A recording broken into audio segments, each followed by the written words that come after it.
Good morning, or afternoon, or evening, wherever it is you are on this beautiful planet of ours, right in this moment. Tuning in for the first time in some time, maybe about a week, almost. Here again, once again in Bali, the day before Nyepi, which is the Balinese New Year. Very interesting times that we're in here and changes that have been made. Usually at this time of year, everyone's preparing for the big Oga Oga parades that they have going on tonight, which I don't know if you've ever been in Bali, it's fantastic. They make this huge, big, like amazingly intricate, like demonic shaped monsters, I guess, and they fight them in the streets to ward off all of the heavy energies or the evil spirits that have accumulated over the year. And then tomorrow is a day of complete silence, total silence. They ask people not to use their electricity, not to use sound, not even to use the gas on their stoves unless they have to. So today people are busy preparing cicadas, celebrating what we're talking about here. And the whole island comes into this state of rest. And of course this year we have this enforced rest really right across the planet. And I've just reflected so much and have spoken to so many different people and local Balinese people about this too, about how different the world could be if we all did this yearly, if the whole world all at once, together, unified, stopped and rested. So that's tomorrow in Bali. So that's going to be a beautiful day, but of course all the Oga Oga parades have been cancelled, so the big Balinese New Year celebrations that normally happen won't be happening this year because of the social distancing and all of that stuff.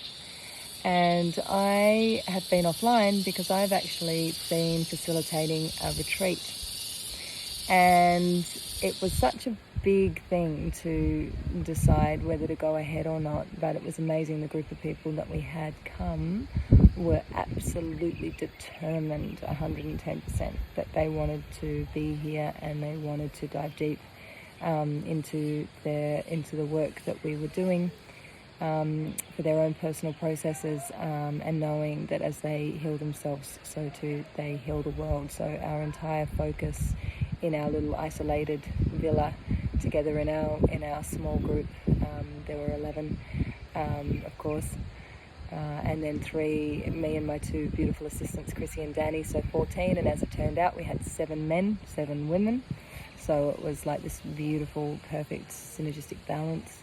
And we prayed deeply and consistently in many different ways, with continued focused attention on dreaming a better dream for our world and for our planet, because clearly the old dream has become a nightmare. And thankfully a lot of us are waking up from that dream and really realizing that the time is now. And oh wow, it's just, I read a really funny meme yesterday, actually, and it was saying that, kind of thought that this time would be really apocalyptic and this huge big cataclysmic thing, and it is, but here we are, isolated. It's actually like calling this enormous amount of stillness for us to come back in. And it's terrifying, of course, and there's so much anxiety that's happening for people, but at the same time there's a gentleness to it. And I feel that it's all about perspective. We've got to keep we can choose. This morning I woke up really early and I had this huge amount of dread. It was just absolute like heaviness, like, oh, come. And I wasn't even awake yet. I was like half asleep, half awake. I think I was more asleep than awake. I noticed this feeling, but very quickly I just reminded myself that it wasn't mine, that it didn't belong to me. And I tuned back into the things that were very blissful around me, just the feeling of my bed, of lying in the bed and the peacefulness of that time in the morning, and the sound of the birds just starting to wake up and looking out the window at the dawn and seeing the trees, it just feels, it's always important to do this, to bring ourselves back to gratitude. Gratitude is the highest frequency, but it's more important than ever now to recognize when the feelings that are arising don't belong to you. They're part of the collective fear, and we have a choice in every single moment whether we want to get, no matter what is happening around us, whether we want to get pulled into it or whether we want to rise above it. So practices at the moment are very important.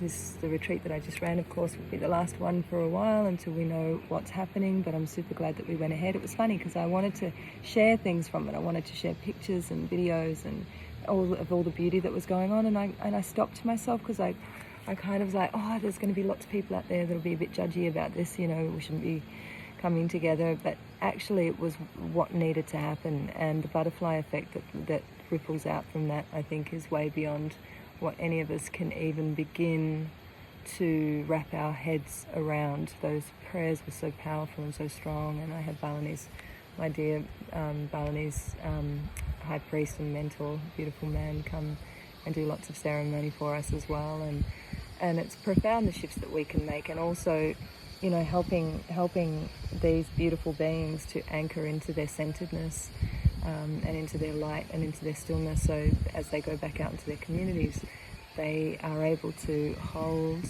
that harmony and that centeredness and that balance for themselves and their communities and people around them. So practices are so important right in this moment, and always, but now more than ever. Taking a moment in the morning, first thing that when you wake up, simple as putting a hand on your heart and a hand on your belly and asking that little one inside of you, the one that goes into fear, the one that goes into panic, the one that goes into, trying to figure it all out.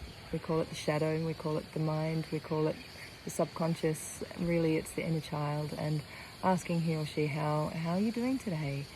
And whatever is there, whatever's up, whatever's arising, whatever constrictions are presenting themselves, being in full acceptance, total acceptance. This is the way to move. In the Gene Keys, they talk about this key of moving from constriction to universal love. It's through acceptance. So accepting exactly how it is you're feeling in that day and letting that little one know that they are safe and they are loved. That's number one. Very important. It takes 2 minutes. Simplest practice you can possibly do. And then the next thing that I always do is breathe. I breathe. I just do some alternate nostril breathing. Breathe in through the left, watch the breath, out through the right, in through the right, out through the left. Breathe in even cycles, in for 5, hold for 5, out through the right for 5, in for 5, hold for 5, out through the left for 5. Very, very simple. And then I sit and I put a hand on my heart, and I think about things in life, not just in life, but in this world. It's so beautiful, even with all of this going on, even just the sun rising that I'm grateful for the mountains, for the waters, for the oceans, for the beautiful beings in my life, for whatever it might be, just allowing yourself to feel that gratitude expanding within you. And then when you feel that gratitude expanding, that love expanding, then generate it. Be like a generator for that and send it out across the world. Send the feelings of compassion across the world. And then I always do something to help me remember who I really am. So I often will ask myself the question, what's the highest version of myself that I want to be today? And I visualize myself during my day becoming and being that person. So I set myself up at the beginning of the day to be more equipped to handle whatever might come. And then I come and do some physical practice, which is what I've been doing now. Yoga, with Creature Yoga, they're doing online. Many places are obviously taking their practices online now, but the Creature, I love to practice with them. They're my practice in Byron. I've just done a practice with Tal. Thanks, Tal.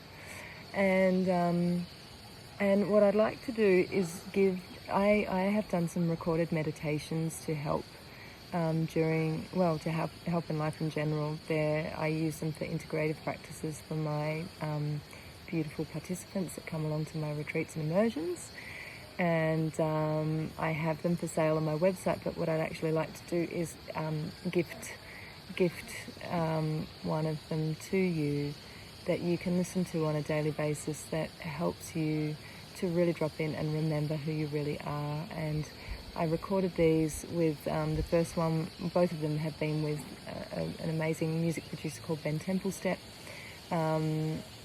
and they've been coded with binaural beats and theta frequencies, which basically drop you right down into a theta brainwave state, which means that we can open the trapdoor on the subconscious mind and get in there and start rewriting some programs and anchor in some new frequencies. The second one that I did was with my brother Elijah Ray, using his amazing music with Ben producing it again, and this one is really about creating rewriting your program, rewriting your stories. So I'm going to post the links here for you to listen to those for free and to use every day if you want to. They're a short process, just to help in any way that I can. Yep. Okay, have a beautiful day wherever you are. Stay with your breath. If you find your mind spinning out, just put a hand on your heart. Remember your heart coherence. Breathe in deeply for 5, out deeply for 5. Bring yourself back into the wisdom, the groundedness, the centeredness of your beautiful heart. All my love.